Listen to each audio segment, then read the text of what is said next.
Oi, oi! Hoje eu vim contar pra vocês uma história que aconteceu comigo quando eu tinha 11 anos de idade. Caso você goste de histórias como essas, não se esqueça de se inscrever. Eu cresci numa comunidade em Recife. Sou filha de mãe solteira. Meu pai nunca nem me registrou. A minha mãe sempre foi muito trabalhadeira, mas também foi muito namoradeira. Ela me deixava na casa dos meus avós para ir trabalhar e ficava 2, 3, 4 dias sem me buscar, porque do trabalho ela ia para casa de algum namorado, para casa de algum amigo ou para alguma festa e acabava que nem dava notícias. Eu ficava na casa dos meus avós. Era bem próximo da nossa casa. Meu avô sempre foi muito matuto. Aquela pessoa machista que defende o homem com unhas e dentes, não interessa o quanto o homem esteja errado. Ele defende o homem. E a mulher errada foi feita para servir. Eu não sei por que a minha avó se casou com ele. Ela não se lembra que hoje minha avó tem Alzheimer. Ela não lembra de nada. A gente sempre tem que ficar aí pedindo para ela as coisas, mas tudo bem. A minha avó sempre foi um doce, mesmo sofrendo na mão do meu avô. Ela sempre foi um doce na casa da minha avó, e meu avô era uma casa na frente e uma casinha atrás. Era tipo um quarto, sala e banheiro no fundo. E ali morava o meu primo mais velho que trabalhava no insegurança. Eu não sei, trabalhava de segurança. Saía sempre às 6 horas da tarde, chegava sempre umas 8, 9 horas da manhã. Eu estudava de manhã, e eu já ia andando para a minha escola sozinha. E voltava porque a escola no bairro era bem pertinho. Sempre fui a menina muito tímida, muito calada. A minha mãe nunca foi minha amiga, nunca foi que conversar comigo, sabe? Me explicar sobre as coisas da vida, tudo. Eu tive que descobrir sozinha e com o tempo, e quando eu tinha 11 anos de idade, que tinha acabado de chegar da escola, eu almocei. Eu estava brincando na área da minha avó, tranquila como uma criança normal. O meu primo já tinha chegado do serviço quando eu chegava da escola. Ele já tinha chegado em casa e ele me convidou para a gente assistir um filme. Eu achei aquilo muito legal porque eu sempre fui uma menina muito carente, principalmente de família, e, tá aí, né? Amor paterno. Eu fiquei muito feliz. Eu tratava ele como se ele fosse um irmão mais velho. Quando eu entrei no cômodo vizinho dele, lá que ele colocou o filme, a primeira coisa que ele fez foi estranha. Ele trancou a porta e colocou a chave dentro da roupa dele, na parte íntima. Eu achei aquilo muito bizarro, mas eu não continuei fingindo que nem tinha visto aquilo acontecendo. Depois ele começou a fazer uma massagem no meu pé, e eu achei estranho. Só que aí ele começou a falar umas coisas meio ridículas, né? Tipo que eu era linda, que eu era gostosa, que eu estava virando mulher. Tipo, não estava... Tinha 11 anos de idade, sabe? Ele começou a... falar que sempre quis me beijar, tipo, como ele tinha 26 anos e eu 11. Como que ele queria me beijar? Que não era ridículo, mas tipo, quando eu tentei sair, ele começou a me puxar, ele começou a apertar, ele começou a apertar mais partes íntimas. Ele começou a passar a língua dele na minha boca, na minha cara, né? No meu corpo. Eu comecei a chorar, e ele falava assim, não chora pra mim, eu tô aqui pra cuidar de você. Eu falava, pagar, mas eu não quero isso. Não quero ele vinha. Puxava o meu cabelo e eu lembro da cena que eu tentei correr e... tudo. Ele puxou meu pé e quando ele puxou meu pé, eu caí. Eu bati o queixo. Na hora doeu tanto que eu cheguei a ficar zonza. Ele me pegou e me jogou de novo no sofá, veio em cima de mim e começou a me beijar e a querer tirar minha roupa. Eu comecei a não saber se eu chorava, se eu não sabia o que fazer. Sabe? Eu tentava sair por baixo... e ele me pressionava com as pernas dele, com os braços. Eu fiquei com muito medo. Teve um momento que eu saí correndo. Ele me puxou com tanta força e rasgou a minha blusa, sabe? Eu não quero. E relaxou a minha blusa que eu tenho que correr para o banheiro e depois o pé, e aí ele começou a fazer várias coisas ali dentro. Ele ligou o chuveiro. Ele começou a falar pra gente tomar banho. Fala pra ele que não queria. Ele me fosse sua tirar minha roupa e começou a querer me dar banho, brincando comigo e eu chorando. Perguntando por que ele estava fazendo aquilo, que eu estava com muito medo para ele parar. E ele disse que ele não ia fazer nada para me machucar, que ele me amava, que ele ia cuidar de mim. Ele ia me dar um trato que ele me ensinou que era seu homem. Eu quero um homem na minha vida, que isso era normal, que uma hora isso ia acontecer, que com todas as meninas isso acontece. Mas eu sabia. Por mais que minha mãe nunca conversou comigo e eu, tipo, com 11 anos ainda não tinha tido aula de educação sexual na escola, eu sabia que o que ele estava fazendo não era certo. A partir do momento em que eu me sentia com medo, se eu estava com medo, Não estava legal. Ele estava tocando em partes que ninguém tocava além de mim. Mesmo a minha mãe dava e eu sabia que aquilo não era certo e estava me machucando. A parte mandou falar para parar. Aí ele, Ryan, da situação. Aquilo mesmo estava muito um fim. Ele me deu banho, ele me puxou e ele fez o que ele fez comigo, sabe? Tipo, ele acabou conseguindo vencer pelo cansaço e eu fiquei sem reação, sem saber o que fazer. O meu avô não estava em casa, a gente estava trancado, e ele falava assim pra mim: se você quiser sair, é só você colocar a mão aqui, ó, e apontava para a parte íntima dele. Palavra, só você pegar aqui que eu consigo te dar. A chave eu abro para você sair, se é o que você quer, mas eu sabia que eu não podia colocar a mão lá porque era o que ele queria mesmo, sabe? Aí ele aproveitava para fazer o que ele quis. Enfim, chegou o momento em que ele me puxou assim pelo cabelo, depois debaixo do chuveiro, e começou a... Eu fiquei toda encharcada, toda molhada. Ele começou a falar muita coisa assim, sabe, que era sexual para mim, e depois ele queria me secar. Ele começou a brincar comigo como se eu fosse uma boneca. Depois ele me levou lá para a sala de novo, para a sala, quarto dele, e eu sinto muita dor, e eu senti muita dor, muita dor. Eu fiquei muito mal. Eu fiquei muito abalada. Fiquei muito mal. Eu não tive forças para gritar. Eu fiquei tão sem reação, tu não sabe o que fazer. Eu não consegui pensar em ninguém, sabe? Eu não consegui pensar em nada. Tipo, eu queria morrer. Eu queria fechar os meus olhos e que tu nunca mais abrisse. Nunca mais. Era só o que eu desejava naquele momento. E depois ele terminou o que tinha para fazer e falou que ia dormir porque ele estava cansado. Realmente estava cansado, né? Depois do tanto que ele teve que correr atrás de mim naquele cubículo da casa dele, você pode tudo o que ele teve que fazer. Apesar de brincar pra caramba, consegue dizer que gastou energia, né? E eu fiquei lá latejando de dor, estava péssima. Se eu não conseguir fazer nada, ficar agachada com as pernas cruzadas no cantinho do quarto, que ele dormiu, virou para o lado e foi dormir. E começou a falar assim: que é muito aqui, dorme comigo para mim agora, vamos assistir o filme. Tipo, como se nada tivesse acontecido. Eu pensava: amor meu. Rosto falava: tá tudo bem, tá tudo bem. Mas não estava tudo bem aqui. Estava acabando com o meu psicológico. E eu achava que você ia ficar tipo: tá tudo bem, então tai. E ele falou para mim assim: você sabe que eu vou à prova, né? Isso aqui e a minha avó, ela nunca vai lembrar. Só vai ter que falar, e amanhã você vai ter que falar de novo e depois falar de novo. E sua mãe? Qual foi a última vez que ela vai te buscar? Ninguém cuida de você. Ninguém te ama de verdade. Eu te amo. Eu quero você para mim. Fica comigo. Eu fiquei com esse cara, estava falando. Eu era muito pequena e era muita informação para minha cabeça. Bom, então eu tenho muita balada. E aí eu lembro que como ele, por outro lado, foi dormir. E como ele tirou a roupa para poder abusar de mim, a chave estava lá no chão. Aí eu peguei a chave, abri a porta.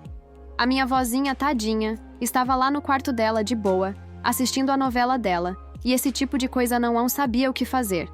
Eu estava toda descabelada. A minha roupa estava relaxada porque ele me puxou. Então eu estava toda relaxada. Eu vou com marcas assim de mão no meu braço. Estava vermelho ainda. Deve com os dias ficando roxo. Eu precisava conversar, precisava falar. Eu precisava, tipo, chorar. Pelo menos chorar, porque eu queria sair de onde eu estava. Então, vamos sair correndo. E fui para a casa de uma amiga, que é bem próximo da minha casa. Como eu disse, eu nasci na comunidade em Recife, e o pai dessa amiga, ele, tipo, é bem respeitado na nossa comunidade. Porque ele comanda ali, ajuda ali no comando das bocas, coisas do tipo, com armas, com drogas, essas coisas. E aí eu cheguei na casa dela, estava horrível. Estava com cabelo. Assim, assim, sabe? Todo trabalhado, estava com a minha roupa toda esticada. Eu não sei nem como que a minha avó não percebeu e não perguntou, sabe? Eu acho que ela pensou que eu estava brincando, porque alguma coisa por aí. E aí quando eu cheguei, que ela me viu naquela situação, ela falou: vindo, o que foi? E na hora a mãe dela já me viu, já me pôs pra dentro e eu desabei a chorar, porque não conseguia falar. Aí a mãe dela falou: eu vou chamar o seu pai, o pai da minha amiga, que eu estava com muito medo. Eu e o pai dela viemos. Aí quando o pai dela veio que me viu naquela situação, já perguntou o que aconteceu, quem fez isso com você. Eu uso sobre o chorar, chorar, chorar. E aí ele veio pra perto de mim. Eu já estava com tanto medo de homem que não queria que ele me tocasse. Eu e a mãe dela, que me abraçou muito, a minha amiga, e me abraçou muito. E a mãe dela me levou para o banheiro.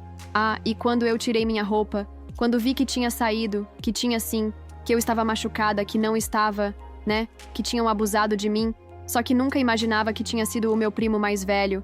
Pensaram que tinha sido qualquer outra pessoa, menos alguém da minha família. Sempre fui uma menina muito doce e sempre uma menina muito caladinha. Sempre fui um menino muito certinha, sabe? Eu nunca quis tomar rumos diferentes na vida. Eu queria sobre o que tinha para estudar, trabalhar, formar, casar. Sempre fui um menino muito centrada. Então ninguém entendeu, né? E aí eu comecei de pouco a pouco a explicar assim que eu estava... Eu não sabia como falar, né? Então, bem devagar, eu falei. Meu primo me trancou na casa dele e ele fez um monte de coisa, e ele quer de novo. Ele quer ficar comigo. Ele disse que o que ele disse que ele fez, e depois ele queria que eu ficasse deitado com ele como se fosse namorada dele. Eu tô com muito medo. Eu falei assim, muito enganado.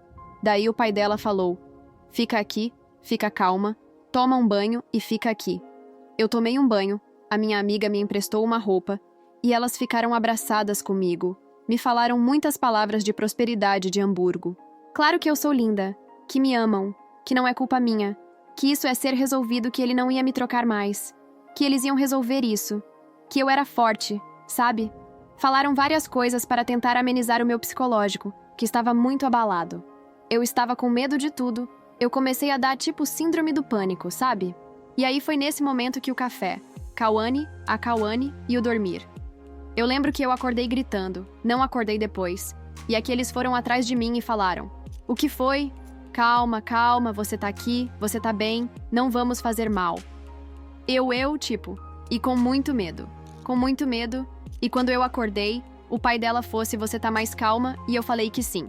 Aí ele disse, consegue mais ou menos falar o que aconteceu? Aí eu falei, eu tava brincando, meu primo me chamou para assistir o filme. Aí ele trancou a porta, guardou a chave dentro da roupa dele, começou a me tratar como se eu fosse muito boneca. Ele brincou de me jogar para cima e para baixo, ele tirou minha roupa, ele me deu um banho, depois ele me levou lá, parou de volta para a cama, e ele acabou fazendo o que ele fez comigo, que me machucou muito. E eu peguei na minha parte íntima para ele. Entender o que estava acontecendo, ele foi, mas ele então fez. A mulher dele falou assim, amor, ele fez. Eu vi a parte dela. Te ajudei a ela tomar banho. Tinha sangue. Quem é CM? Ela está machucada, mas tem que levar ela no médico. Mas a gente tem que ir, né, no hospital, para poder dar um remedinho para ela. Porque Luana, comunidade, não tinha conta na polícia para o meu primo, né? Não é assim que eles resolvem lá. E foi quando o marido dela falou. Ele sabe que aqui não se resolve assim. Como que ele teve coragem? E a mulher dele falou. Assim, eu acho que ele, o primo, não acreditou que eu contaria, porque eu era muito calada. Então, na cabeça do meu primo, ele abusou de mim porque ele acreditou que eu não teria coragem de falar pra ninguém. Entendeu? Que eu ia voltar pra casa da minha avó, eu tomar um banho, amanhã ele ia fazer de novo e depois de novo, e tipo, eu ia ficar calada. Entendeu? Por isso que ele fez com tanta confiança, porque ele sabe que polícia nenhuma entra lá. Daí eu não teria coragem de contar isso para ninguém, né? É só que naquele momento em que o cara falou assim, olha pra mim, aí eu olhei. Ele falou assim, você quer que a gente dê um fim no seu primo? Era uma decisão muito forte para uma criança de 11 anos que tinha acabado de ser abusada, né? E eu só balancei a cabeça aqui, sim, porque eu sabia disso. Eu sabia que eu não podia voltar mais para a casa da minha avó em paz. E sabe qual que é o pior? Sabia que se o meu avô soubesse, meu avô Lume nos defenderia. Ele ia falar que a culpa foi minha, que talvez era a roupa que eu estava usando, como ele defendia homem com unhas e dentes. Meu primo era o filho que ele não teve, então ele ia defender o meu primo com tudo. Foi quando eles entraram lá em casa, na casa da minha avó, e entraram lá na casa do meu primo. A gente só escutou os 15 tiros. 15 tiros mataram meu primo na cama em que ele estava dormindo, no mesmo lugar em que ele abusou de mim, do mesmo jeito, na mesma posição. Para mim, tem um alívio. E quando eu escutei os tiros do rio, meu coração. E às vezes ainda escuto, às vezes eu sonho com isso, sabe? E, depois disso ninguém quis discutir, né? Porque sabiam que com os caras, os comandantes ali, ninguém ia bater de frente com eles. E também sabiam que o meu primo fez pra ele ter sido morto. Alguma coisa ele fez, né? Então, muitas pessoas me prestaram solidariedade. A comunidade inteira ficou sabendo. Aí, quando a minha mãe ficou sabendo, ela veio aí. Ela agradeceu a vizinha e me levou no hospital. Foi tudo muito seco assim, ela não dialogou comigo. Ela só perguntou como é que eu estava, me levou no médico, mandou eu tomar o remédio, sabe? Tipo, falou que ia me levar no psicólogo, me levou, mas ela não falava nada, ela não explicava nada, ela não conversava nada. E foi muito ruim tudo isso. A minha avó, coitada, ela chorou.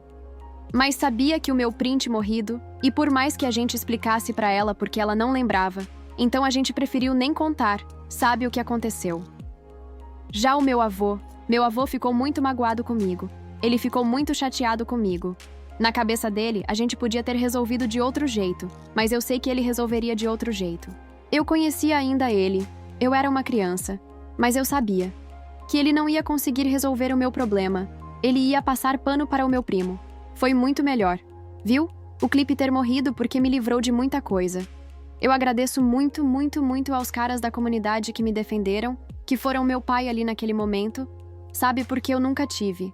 Então, eles me trataram como se fosse. Eu nunca mais quis ficar na casa da minha avó. É igual a minha mãe para ir trabalhar. Eu prefiro ficar sozinho em casa. E às vezes eu ficava lá na casa dessa amiga porque a mãe dela me acolheu-me como se fosse minha mãe. Na verdade, ela me deu mais apoio do que a minha própria mãe, e a minha amiga tornou-se uma irmã para mim. Até hoje a gente tem muita amizade. Hoje, sou a menina que dói e fala sobre isso, mas vou tentar tirar da minha cabeça. Eu procurei uma igreja, aceitei Jesus, entendi por que ele veio à Terra e às vezes até esqueço nessa história. É tentar ser feliz. Eu estudei, arrumei um trabalho, com meu trabalho comecei a fazer faculdade, com a minha faculdade comecei a estagiar e tudo foi fluindo muito, com muita louça. Sabe, Deus, foi muito bom na minha vida. Eu sei que não foi culpa minha o que aconteceu. Eu era criança e inocente. O meu primo que abusou dos limites, sabe? Foi ele que deveria ter e era ele. O homem, era ele, o adulto, né? Era ele que tinha responsabilidades do que estava acontecendo. Mas hoje, a sua menina tranquila... Eu sou uma menina. Continua sendo assim, ainda calada. Mas eu sou extremamente grata. Extremamente grata a todos aqueles que me prestaram solidariedade, aqueles que estiveram ao meu lado, aqueles que falaram coisas boas, prósperas, produtivas para mim, e aqueles que incentivaram, ensinaram e trouxeram para dentro da nossa comunidade o assunto. Porque quando aconteceu isso comigo, as pessoas, ali os comandantes da boca, começaram a pegar as próprias pessoas da comunidade que estudavam psicologia, tudo para me tratar. Todo mundo da comunidade sabe e começou a fazer vários tipos de palestras sobre abuso sexual infantil, né? E ele dentro da comunidade foi a forma que a gente incentivou. Oi, gente! Usou não só as crianças como os pais também dialogar e não entenderem esse assunto, e também a saberem que, se caso isso acontecesse novamente dentro da comunidade, ia ser morte e sem pensar, entendeu? Porque eles não aceitam e ponto. A justiça deles é assim que é feita. E hoje eu vim compartilhar com vocês a minha história. Uma experiência para aquelas pessoas que passaram por abuso sexual infantil acreditarem que a culpa não é sua. Entendeu? É você, a criança, é um adulto que deve te defender. Não tenha medo de contar. Não tenha medo mesmo, porque foi a minha coragem de pedir ajuda e pedir socorro que não permitiu. Quis voltar. Se acontecer, eu fiz tratamento. Eu consegui sim tirar. É aquele peso que eu carregava do meu coração. Hoje eu sou muito feliz. Eu sou uma pessoa assim tranquila e continua seguindo os meus princípios. E a propósito, o poema É Tudo Bem com Vocês. Que dia 18 de março foi o dia da concentração do abuso sexual infantil, tá? Espero que vocês compartilhem esse vídeo para as pessoas poderem entender em que uma criança ela não é responsável por esse ato. Se você passou por isso, você não é culpada, pais e mães. Falarem com seus filhos. Abram a cabeça deles. Abram a sua cabeça para abrir a cabeça dos seus filhos. Crie uma proximidade, uma amizade com seus filhos, tá bom? Para não deixar com que isso aconteça. Porque, infelizmente, a maioria das vezes acontece com parte. Eu vou, primo. O que é isso? Se você já passou também, deixe nos comentários, me mande sua história curta, comente, compartilhe, se inscreva no canal mesmo e até o próximo.